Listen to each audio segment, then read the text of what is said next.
Alright YouTube, in this video we are going to see how to view a website without internet. For that we have to do some steps. We have to store all the files in the browser's cache, and in this video I'm going to show you how to store all the website files in the browser cache and load offline. That is, we can view without internet. As I said, let me show you how it looks without internet. And there is a way in Chrome Inspector. You can see now it's running. Now if you tick offline, that means it's online. If you tick offline, there is no internet. Now it's no internet, and even though it's no internet, the file is working. Now if I type something, let's say if I type kitty, it says no internet. That means I'm in the offline mode right now. Now if I go to the index.html page, it loads. That means it is loading from the cache, and we are going to see what's in this file. What's in this video? We are going to add CSS HTML files to the cache, and we are going to delete the old cache, and we are going to see how to use preserve log in the console. You can see there's a checkbox here, and what is its uses we are going to see in this video, and then how to use online and offline in Chrome Inspector. I have already shown you. Just by ticking online and offline, you can toggle between with internet and without internet. If you tick offline, that means there is no internet. If you type again, it won't show up. Fine. Now the last is, we are going to view the cache files in the Chrome Inspector. The Chrome Inspector stores all the cache file in the admin application tab. Let me show you where it is. The application tab has a section called cache storage, and this is the version 7 of my files. I am going to store HTML, CSS and JavaScript in the cache. Now these are the steps that we are going to follow. Let me comment all the script and CSS. We don't need CSS. I'm just going to comment the script file. Fine, we need two script file, and we will use the main script file in the index.html, and we need to call it. We need the in for this tutorial we need four files: two script file, one CSS and one HTML file. Now you can see, and this is the script file, and this is the SW offline. That means service worker offline. Let's register the service worker. The service worker is a thing that we can access cache with it. So first let's check whether our browser supports service worker or not. To check whether my browser supports service worker or not, I will use the if condition, and the service worker is one of the properties of object navigator. So if there is a service worker in the object navigator, I'm going to add a listener to the windows. So window.add listener, and the listener would be load. When the page loads, I want to execute a function, and this function name is register service worker. And what this function will do, it will simply register your service. The reason why we are registering the service worker, it is only when we can access the cache from it. So, and there is the inbuilt function to register it, that is navigator dot service worker dot register, and inside the register I'm going to call a script file, and inside the script file, this is the script file, and this script file will hold all the cache related codings. Fine, pass it into a single quotes. It's a file name .js is important, and you will get a response. And let's check whether it's working fine or not just by passing a message service worker registered, and the register itself will give a response, and we can access the response using then. It's a nameless function. Oh, it is not a nameless function. It's going to give the response, and we don't need that response at present. I'm just going to pass the console message, and if there is an error, we can catch it using the catch function.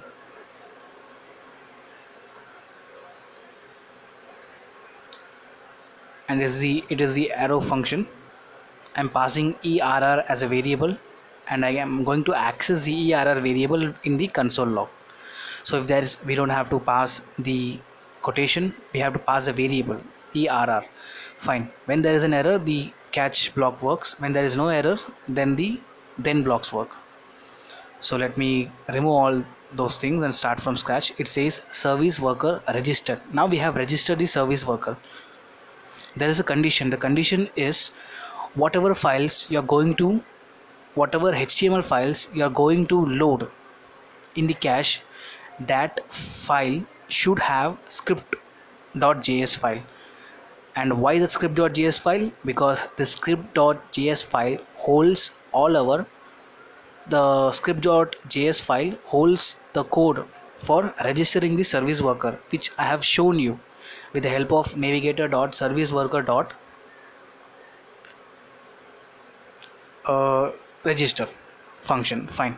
Now as I said, it is necessary, since I have only one index file, I have just included only script.js file. If you want to cache multiple files, make sure to include all the files. This all HTML files should have the script.js file, because there it is a place where we have loaded service worker. Fine. Now let's get into the next step. The next step is we will be writing it on the another script file, and this script file will have the code for install, activate and fetch. The first section is install. We are going to deal with the install. So we are going to add listener to the service worker. To add the listener to the service worker, we can use self keyword. Previously we have used window.addListener, document.addListener.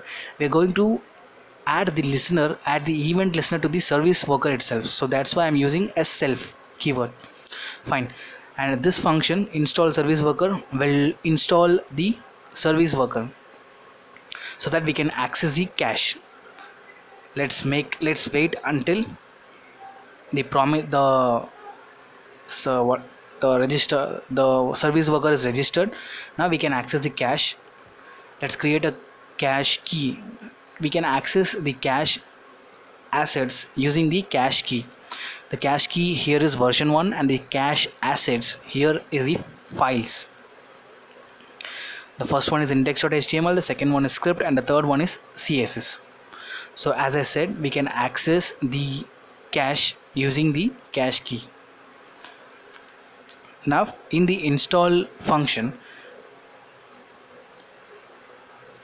we are going to open the caches. So caches is the object, and it has a function called open, and we are going to pass the key to it, which is cache key, which I have created right now, and it will give you a response, and I'm going to get the response by then. We can manipulate it by then, and this then will hold all the keys. Since we have only one key, we will get only one key, and we will add it using the function add all. Pass the assets, and it's the key corresponding with the value, and again it will give you a response. It's a nameless function. Let me give you a response. This key value, once the key value is saved, it will give you a response, and before giving the response, I want to log the message called assets added to the cache. And it would be appropriate if I copy and paste it below the code, because this code will add the assets to the cache.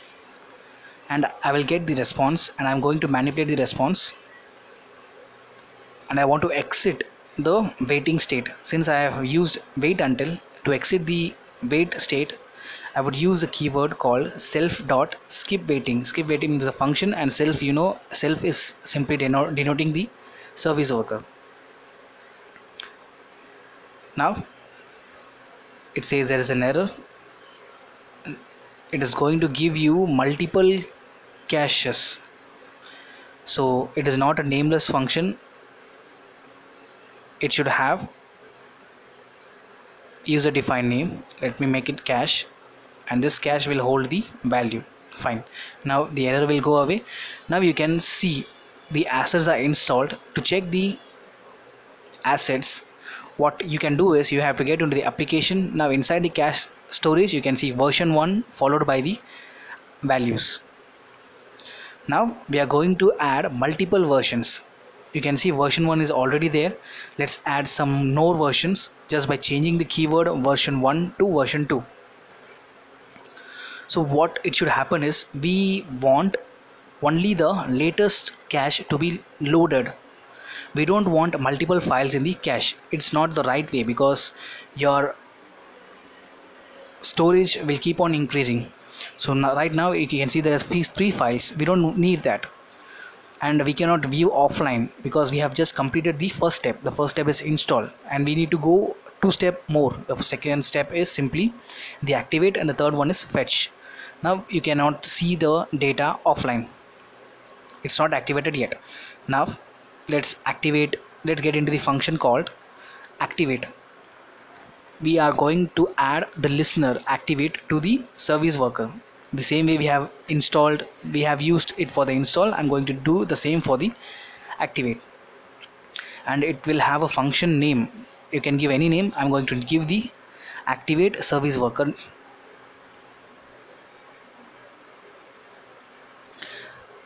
Let me initialize the activate service worker. As I said, we want to wait until the service worker is registered, so I'm going to use the function called wait until.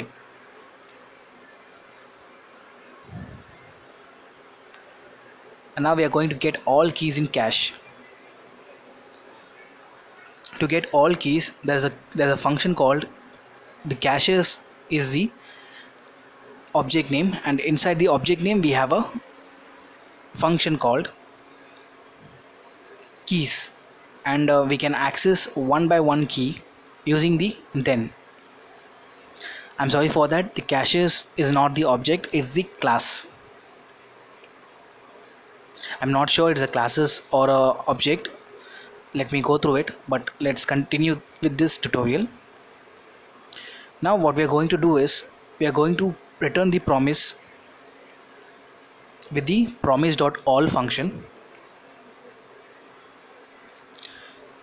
and we are going to use the map function so that we can manipulate. The manipulation would be here. We are going to delete the old one. We will get one, since there are multiple cache keys, we can access one by one cache key with this variable cache. And what it will do is it is going to check if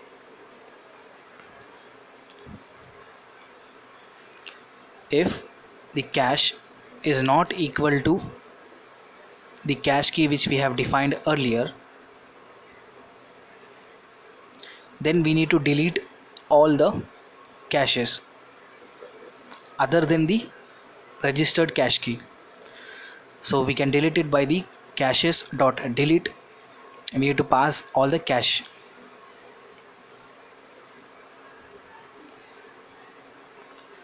Fine, let's check. Return and delete the old cache key using, we have completed that. Now let's go and let's add the console so that we can get the flag on the console. Cache cleared, service worker started, cache assets. You can see there's an error. We need to add e dot. We are getting the reference. We need to add the reference to the e.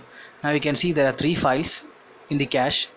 Just by activating it, you are going to clear all the caches.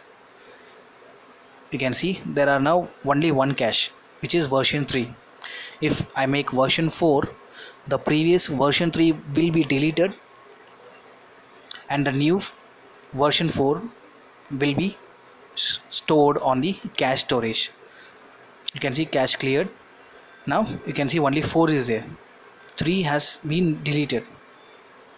Now let's try offline. The trying of offline won't work in this case because we have not completed the final step. The final step is simply the fetch, which is the easy one. The same way we are going to add listener to the service worker. Here the listener, here the event is simply the fetch, and this function name you can give anything. I'm going to give fetch service worker, and this service worker, as previously we have done, do we are going to use a respond with. Previously we have used wait until, now we are going to respond with, and inside that we are going to fetch the request. The request is simply the current URL. E.request, we are going to pass the current URL in the e.request. If it fails, that means if there is no internet, then run the catch. So in the catch, go to the caches and match the cache key. Sorry, instead of cache key we are going to pass the URL. So the URL will be stored in the local storage section, in the not in the local storage section, cache storage section. So when the fetch fails, it will run the cache and it will find the match and it will load that. Let's console as fetch from cache, website fetch from cache. Fine, now it will work. Now if you refresh it, you can see the cache storage has version 4. Let me make it 5. If I refresh it, you will see the previous version 4 will be cleared and we have added version 5, that it is working. The second function is working, activate is working. Now let's get into the offline mode. If I'm in offline, that means it should work. Yes, it is absolutely working, you can see. Let's comment out so that you can find the error. So if I untick the offline, now I'm online, that means my internet is working. So now with the fetch function is working. To run the catch, we need to go offline. So right now we are getting the error because the catch is in the comment. If I uncomment it and run it again, and now I'm going to make it offline. Now the fetch will not work, the catch will work. The catch will use the caches. You can see website fetched from cache. Now your website is running even without internet. That means we have successfully stored all our related files which we need in the offline mode in the cache on the browser. Thank you so much for listening. Get the source code in the description.